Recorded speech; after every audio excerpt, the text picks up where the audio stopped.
começar a gravar logo. Então, questão 1 da sessão Enem, página 42. Dá um tempinho para vocês resolverem.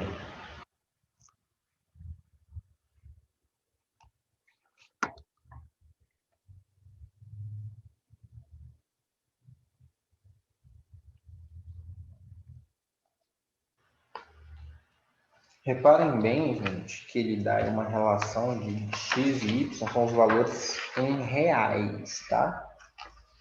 Valor em real. Questão 1 da sessão Enem.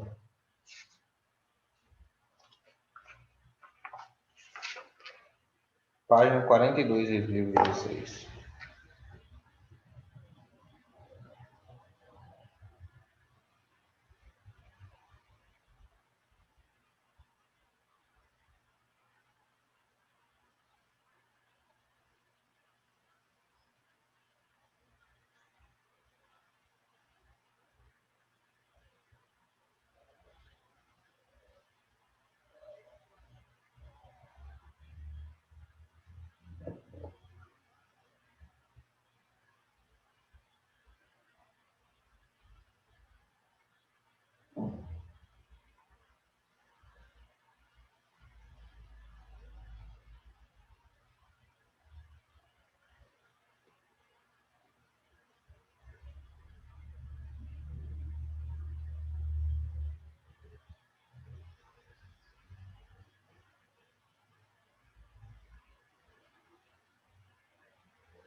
Agora conseguiu.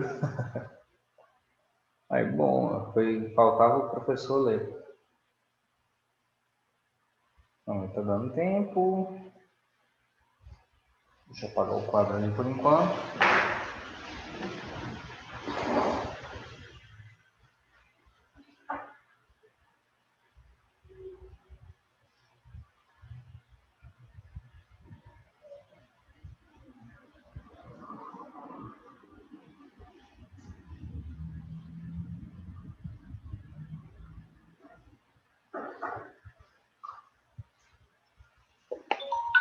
Vamos lá. Então, galera, a primeira coisa que a gente pode fazer.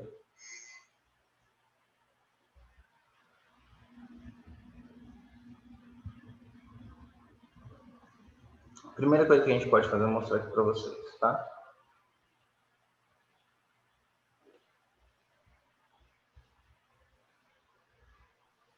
Olha só. Eu posso colocar assim, na primeira parte, eu tenho que R$120 alcançam 1.500 pessoas.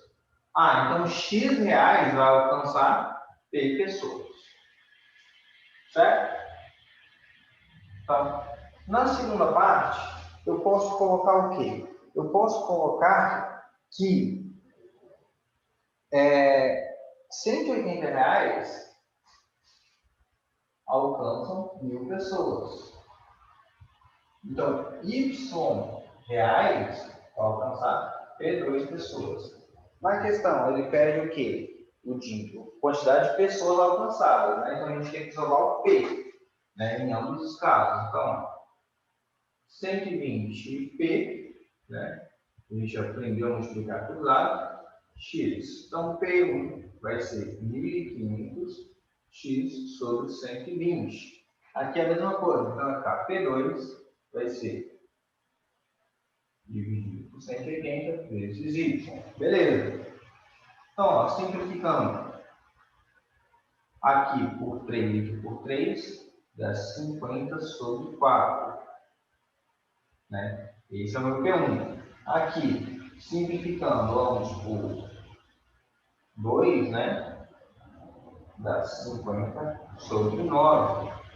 Y. Então, o número de pessoas é 50x sobre 4 e 50 nonos de Y. Beleza?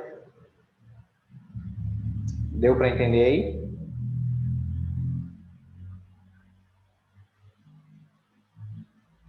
Posso tirar do quadro?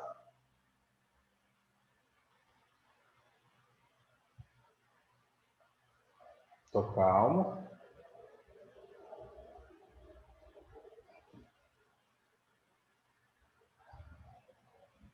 Perguntaram qual a resposta. A resposta é, vamos ver, né? 50x sobre 4 mais 50 nonos de y. 50x sobre 4 mais 50 nonos de y. Letra A, né? Aqui, ó. 50x sobre 4 mais 50 nonos de y. Beleza? Letra A.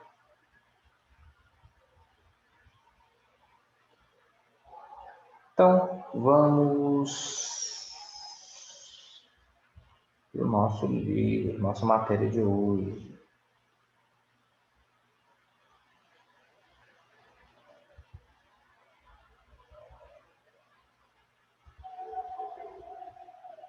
Se a internet ajudar, a gente vai.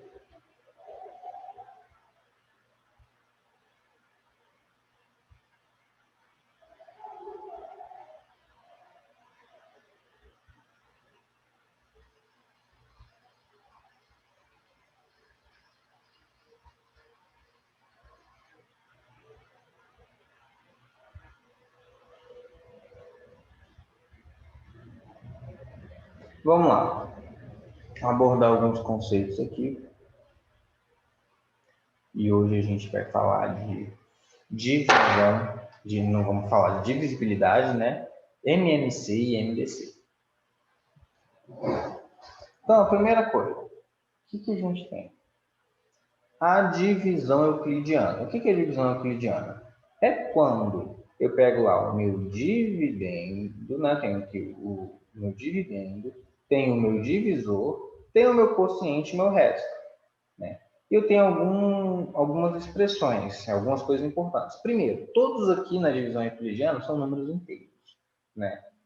O dividendo aqui, né? Ele sempre tem que ser menor que esse cara aqui. O resto sempre tem que ser menor que o Dzinho, né? Para essa divisão ser possível, o resto tem que ser menor que o Dzinho. E o meu D, né, esse Dzão aqui, que é o meu dividendo, ele vai ser o quê? O produto do meu quociente com o meu divisor mais o meu resto. Por quê? Olha só. Concordam comigo que esse vezes esse mais o resto vai dar esse cara aqui, né? Quem eu estou dividindo? Por isso que eu formo essa expressão aqui.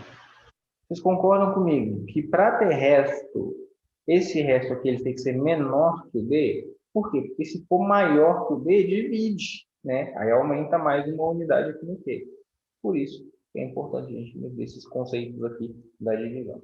Então vamos observar aqui alguns exemplos, né? Pensei, ó, considerar todas as divisões entre os números naturais, tais que o divisor é 13 e o resto é o triplo do quociente. Ó, o resto é o triplo do quociente. Aí ele fala aqui, ó, vamos ver, ele está pedindo aqui, considerar todas as divisões entre os números naturais e determinar a soma dos possíveis quocientes dessa divisão. Então, eu quero saber a soma aqui de todos os Qs. Então, para a gente entender isso aqui, eu vejo que, a princípio, o meu resto tem que ser menor que 13. Né? Então, o 3Q tem que ser menor que 13. Se 3Q tem que ser menor que 13, significa que Q tem que ser menor que 12 ou 4, alguma coisinha, né? Então, é o que a gente vai utilizar. Ó. Se meu Q for 0, essa relação aqui é verdadeira. Se meu Q for 1, 3Q vai dar 3 é igual a 3, é menor que 13, beleza. Se meu Q for 2, vai dar 6, né? 3Q vai dar 6 e é menor que 13, ok. Se meu Q for 4, 4 vezes 3 dá 12, ou seja, ok. Se meu Q for 5, vai dar 15, 15 não é menor, 15 é maior. Então essa aqui, essa última alternativa aqui não convém para mim. Isso aqui não convém para mim. Logo, os valores possíveis para Q são somente o 0, o 1, o 2, o 3 e o 4. Se eu somá-los aqui, eu vou achar como resultado 10. Beleza? Então, esse é um critério que a gente tem de divisibilidade, tá? Vamos estudar alguns outros critérios. Por exemplo, o que é um número par, o que é um número ímpar, né? Qual é a quantidade de números naturais, múltiplos e divisores, né? Todos esses conceitos aí. Então, primeiro, vamos imaginar que eu tenho A é igual a M vezes B.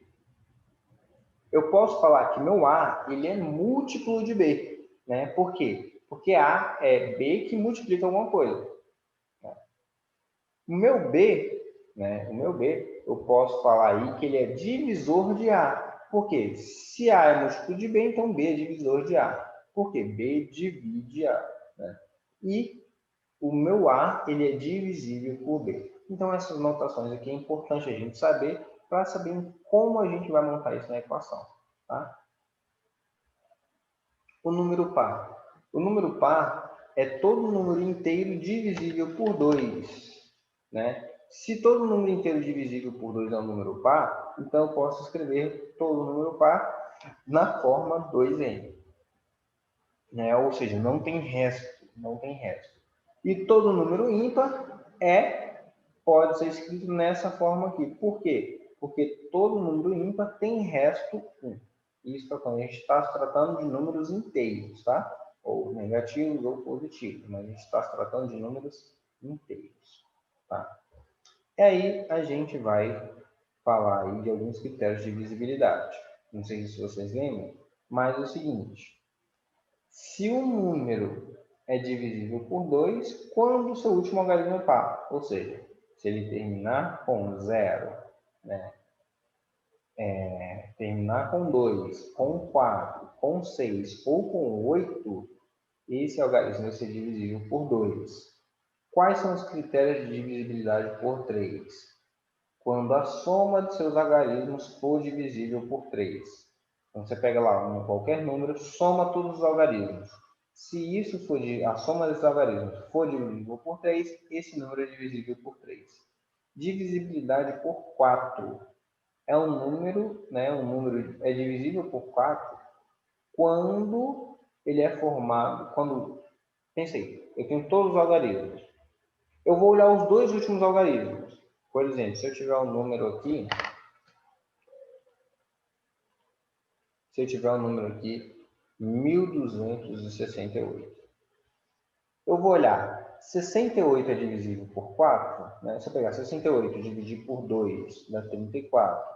34 dividir por 2 dá 17. Então, 68 é divisível por 4. Logo, esse número 1268 é divisível por 4. Pronto, acabou. Tá? Divisibilidade por 5. Quando o número termina em 0 ou 5. Né? Divisibilidade por 6. Tem que ser um número par. E a soma dos seus algarismos tem que ser divisível por 3, ou seja, ele tem que ser divisível por 2 e por 3. Divisibilidade por 6. Já acabei de falar, né? Divisibilidade por 8. É praticamente o mesmo caso do 4. A diferença aqui é que quando eu tiver 8, eu vou olhar os últimos 4 algarismos. Né? Por exemplo, tem aqui 3.128. Eu vou olhar, 128 é divisível por 8? Né? Se eu pegar 128 e dividir por 2, eu vou ter 64. Né? Se eu dividir por 2 de novo, vou ter 32. Se eu dividir por 2 de novo, dá 16. Ou seja, esse número aqui, 3.128, é divisível por 8. Tá? Porque se eu conseguir dividir 3 vezes por 1, significa que 3 vezes por 2 é a mesma coisa que eu estar dividido por 2 elevado a 3. E 2 elevado a 3 é 8. Tá?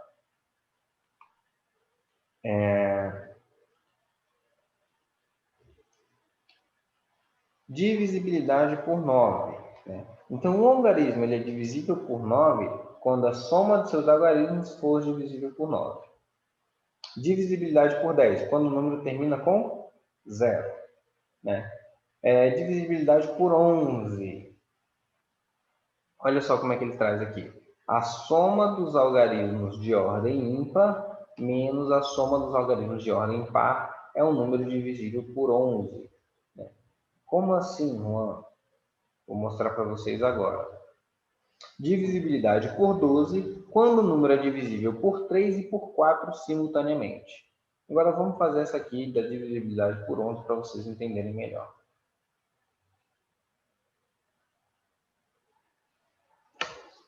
Divisibilidade por 11.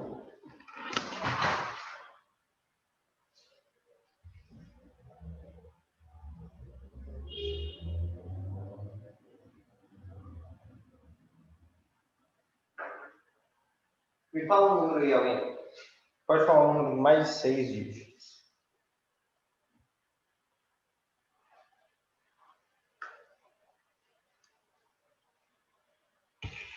Qualquer número.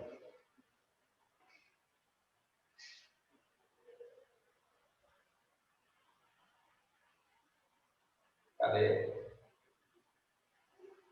Mandaram um número aqui, ó. 4235 234. Beleza. Esse é o número que pediram aqui. 4.235.234. Eu vou ver se esse número é divisível por 11. Como é que eu vou fazer isso? Eu vou olhar primeiro a ordem dos algarismos. Por quê? Aqui está na ordem 1, né? Ordem 2, ordem 3, 4, 5, 6 e 7. O que eu vou fazer? Eu vou fazer a soma dos algarismos das ordens ímpares. Soma dos algarismos das ordens ímpares. Ou seja, vou somar o 4 mais o 2 mais o 3 mais o 4. Então, a soma dos algarismos de ordem ímpar deu quanto? Aqui dá 6 mais 7 dá 3. Beleza. Vamos fazer agora a soma dos algarismos de ordem par.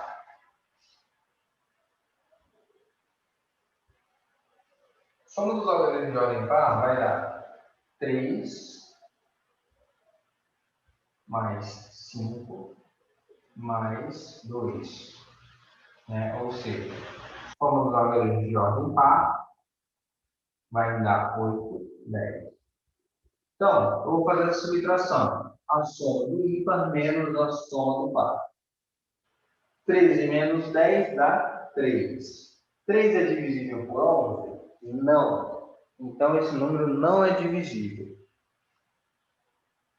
Perguntaram, beleza, falaram que o vermelho não dá para ler e falaram assim, que perguntaram, conta a ordem das unidades para a esquerda. Isso.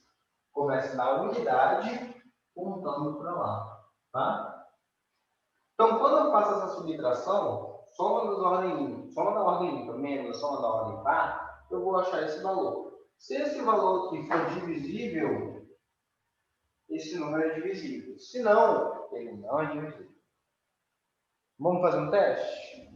Vamos pegar a calculadora aqui, pegar esse número, 4.235.234 dividido por 11.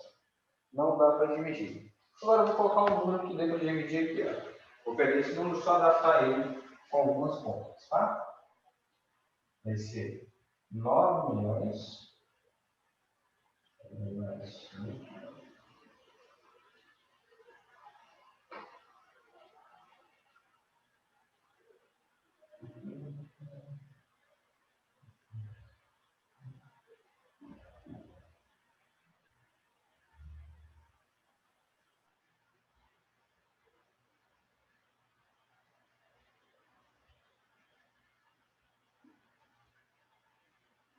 Então, agora tem esse número aqui. 9.134.224. Vamos fazer a soma dos algarismos da ordem ímpar. Tá? Eu estou mostrando vermelho aqui só para mostrar que é diferente. Ordem ímpar. Então, fica 4 mais 2 mais 3 mais 9. Beleza. Então, a soma ímpar vai me dar aí 6, 9, 18. Né? Vamos fazer a soma da ordem par agora. Soma da ordem par. Gente, Se tiver que falar alguma coisa, abre o microfone para mim, tá? Aqui eu estou de costas, não tem como ver o chat. Então,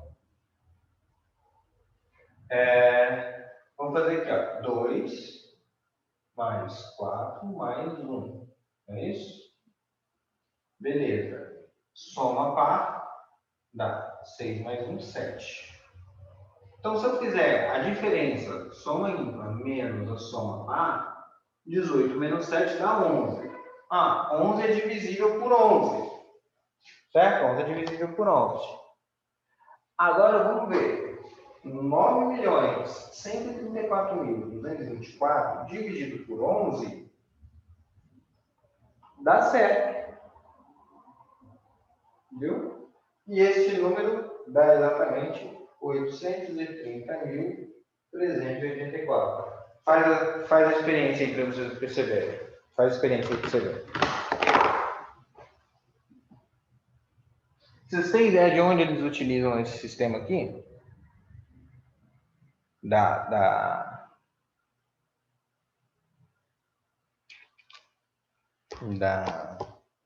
De soma 11? Para CPF, gente. Eles fazem um sistema bem parecido. Por quê? Vocês já repararam quando você erra um número do seu CPF, eles já te dão lá, CPF incorreto. Por quê? Não é que eles sabem seu CPF. Né? Se eles soubessem o CPF, eles estariam perguntando.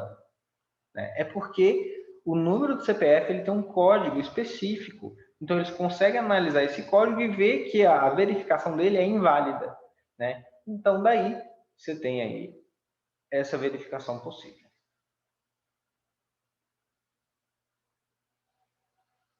Vamos para continuar aqui. Então, vamos ver exercício resolvido. Ele fala assim, ó, considere o número 988.000 A9B, em que B é o algarismo da unidade e A é o algarismo das centenas. Sabendo que M é divisível por 45, o valor da soma de A mais B.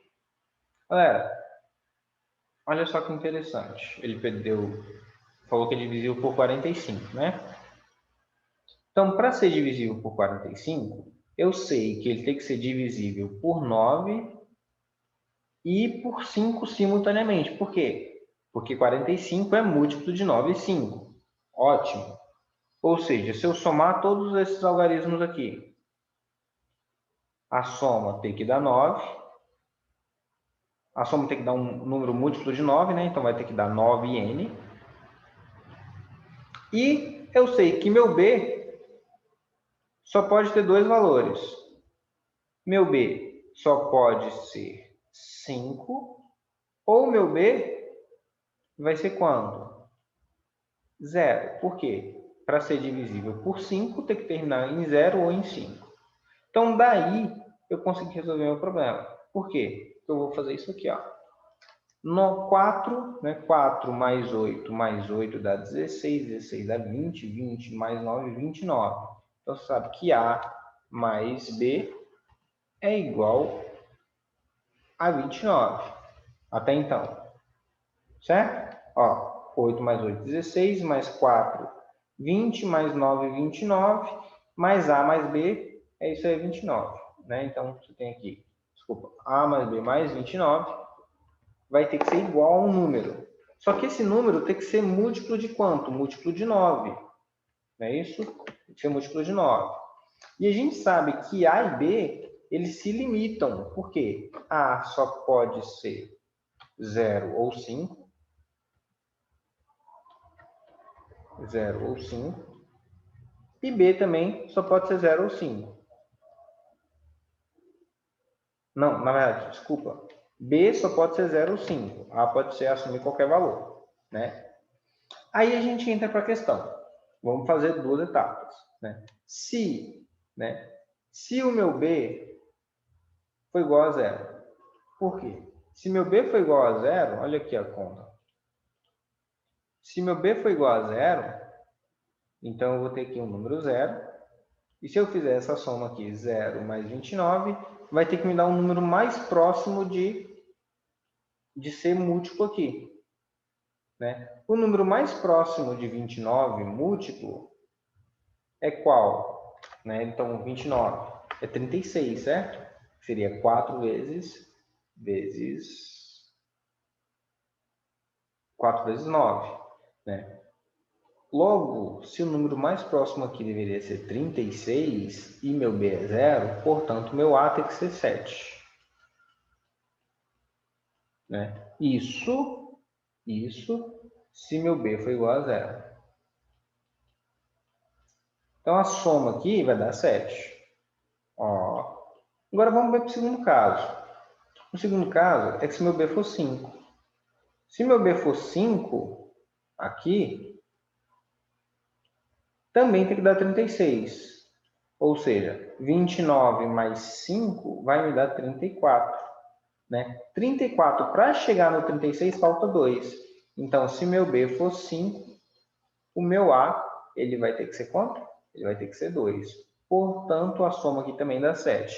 Então, já tenho a alternativa correta aqui, que é o 7. Beleza? Conseguiram entender o raciocínio da questão? Beleza. Olha só. Números primos. Quais são os números primos, né?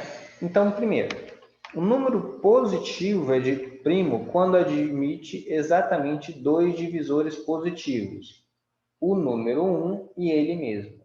Né? Lembrando que esse conjunto aqui é o conjunto dos números primos. Né? Olha só, 2, 3, 5, 7, 11, 13, 17, 19, 23, 29, 31. E é importante saber, gente, o 1 ele não é primo, tá? 1 ele não é primo. Por quê? Ele não está aqui e o número primo ele tem dois divisores, tá? Dois divisores, 1 e ele mesmo. No caso do 1, 1 e ele mesmo é ele mesmo, né? Então só tem um divisor aí. Vamos lá. Então, se um número natural não nulo possui mais de dois divisores positivos, ele é chamado de composto, tá? Ele é chamado de composto. E se ele é chamado de composto. Então, a gente tem números primos, números compostos, e o 1, ele não é primo nem composto. O 1 é o diferentão lá, tá? 1 é diferentão, então não faz nem diferença, assim, em termos de classificá-lo como primo ou composto.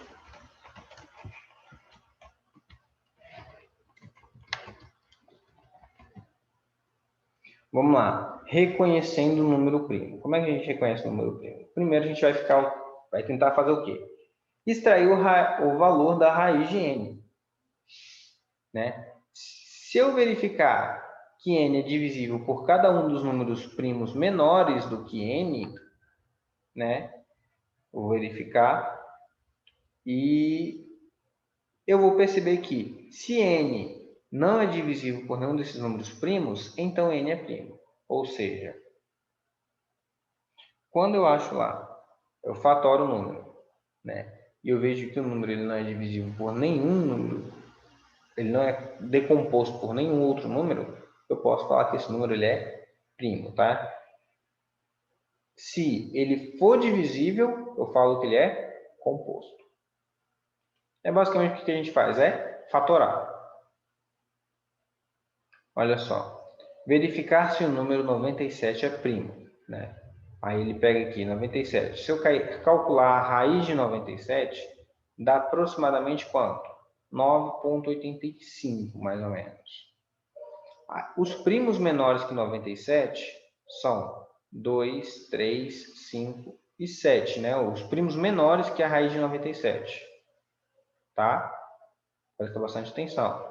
Então, observe que o 97 ele não é divisível por nenhum desses números.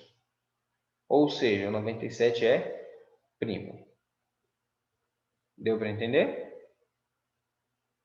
Então, ó, calcula a raiz, acha que... Então, todos os números primos menores que 9,85 são 2, 3, 5 e 7. Como o 97 não é divisível por nenhum deles, logo 97 é um número primo. Decomposição em fatores primos. Como é que a gente faz? Normalmente, o que a gente usa?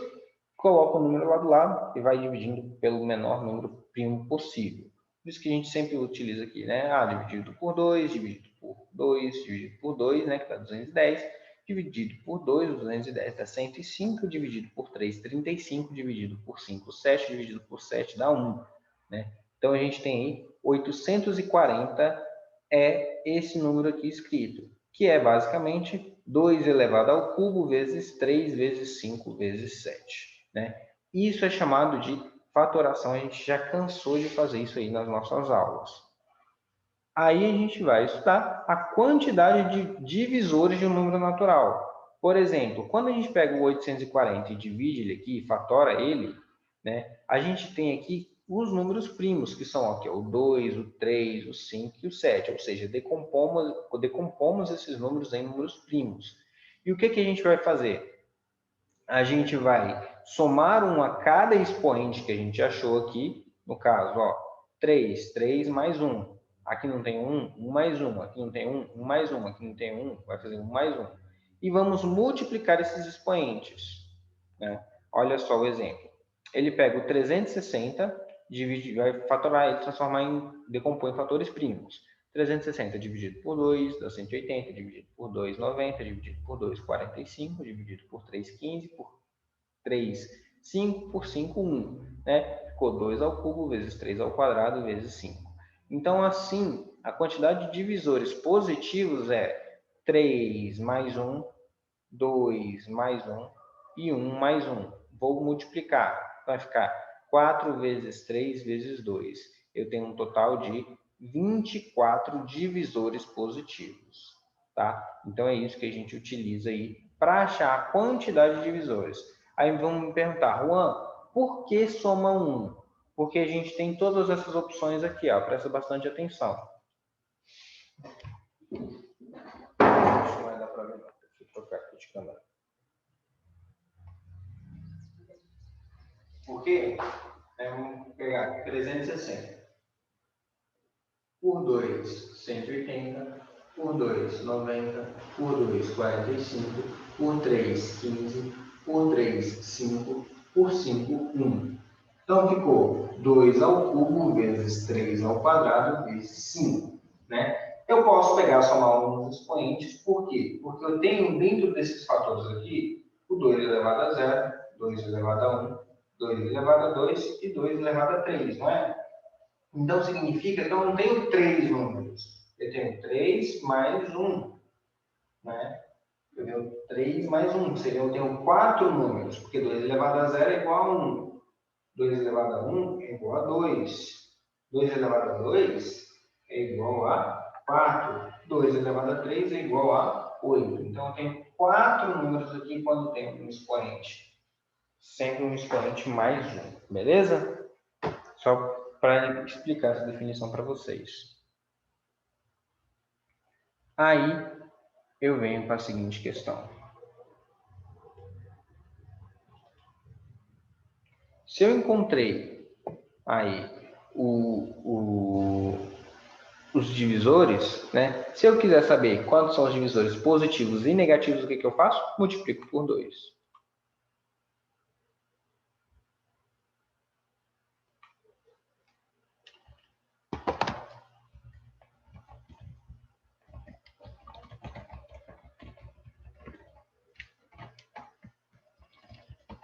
Vamos lá.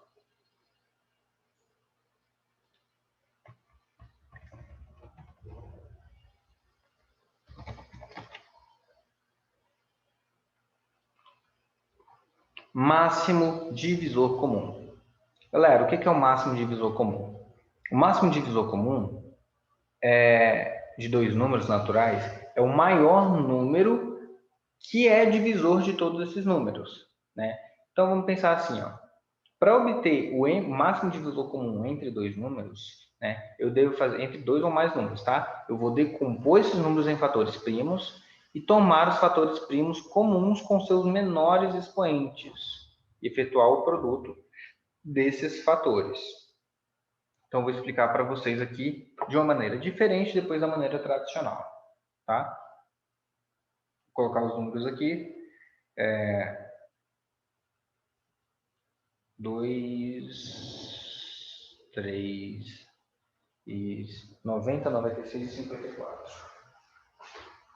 Deixa eu trocar a tela aqui. Oh, meu mouse, cadê meu mouse? Sumiu aqui, achei.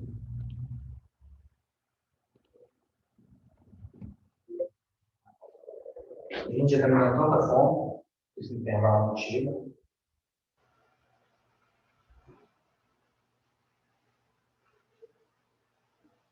Olha só. Entre os números 90, 96 e 54, vamos olhar aqui, deixa eu só ver o livro aqui de novo. 90, 96 e 54, é isso mesmo. Entre os números 90, 96 e 54, eu vou decompô-los separadamente em fatores primos, tá? Beleza, 90 dividido por 2, 45 dividido por 3, 15 dividido por 3, 5 dividido por 5, 1. Fatorei. Então vai ficar 2 vezes 3 ao quadrado vezes 5. Vamos lá, 96 dividido por 2 dá 48, né? Dividido por 2 me dá 24, dividido por 2 me dá 12, dividido por 2 dá 6, dividido por 2 dá 3, dividido por 3 dá 1. Beleza, ficou 2 elevado a 1, 2, 3, 4, 5 vezes 3. 54 dividido por 2, 27 dividido por 3. Dá 9 dividido por 3, dá 3 dividido por 3, dá 1. Então, calculando aqui, vai ficar 2 vezes 3 ao quadrado. O que ele está falando? Se eu tiver os números primos já decompostos, né, se eu tiver os números primos já decompostos, eu posso pegar esses números primos e fazer o quê? Pegar o menor expoente de cada um deles. Ou seja, 2, né? Máximo divisor comum. Então, eu vou pegar aqui 2 tem nesse, 3 tem nesse, né? 5 não tem nesse e nem nesse. É isso. Então, é basicamente isso que ele fala. Então, ó, o máximo divisor comum vai ser 2 e 3. Por quê? Porque é o que eu tenho em comum aqui, ó. Eu tenho 2 aqui, tenho 2 aqui, tenho 2 aqui. Tenho 3 aqui, tenho 3 aqui, tenho 3 aqui. Eu tenho 5 só aqui. Então, agora eu vou pegar um expoente que tem em comum. Um 2. Que é o 2, 2 está aqui. Ó, o menor expoente em comum. 3, o menor expoente em comum é o 3. Então, o MDC entre 90, 96 e 54 vai dar igual a 6. Beleza?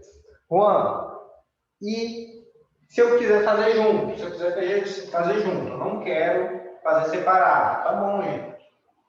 Se você quiser fazer junto, você só vai dividir o número quando dividir pelos 3, tá? Então, escreve aqui, ó, 90, 96 e 54. Coloca aqui, ó, divide todo mundo por 2? Divide. Coloca um asterisco ali só para marcar. Então, vai dar quanto? 45, 48 e 27. Divide por 2 todo mundo? Não. Divide por 3? Divide. Coloca um asteriscozinho aqui, ó. 15 dá 9, 48 dividido por 3 dá 16, né? Então, beleza. Divide por 2 todo mundo? Não. Divide por 3 todo mundo? Não. Então, para aqui. Então, o MDC é quanto? 2 vezes 3, que é 6. Juan, assim é muito mais fácil. Tá bom, gente. Depende de como eu tiver aí na questão. Se já me der fatorado, eu já uso fatorado. Entenderam? É isso que eu quero mostrar para vocês. Então, esse é o MDC, né? Então, o que eu faço? Se dois números são primos, então o MDC entre eles vai ser igual a 1. Tá? Se dois números são primos, o MDC entre eles vai ser igual a 1. Ainda dá tempo de falar de MMC, hein? Faltam 5 minutos para a nossa aula.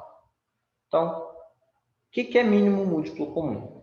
O mínimo múltiplo comum, né, já fala, é um menor valor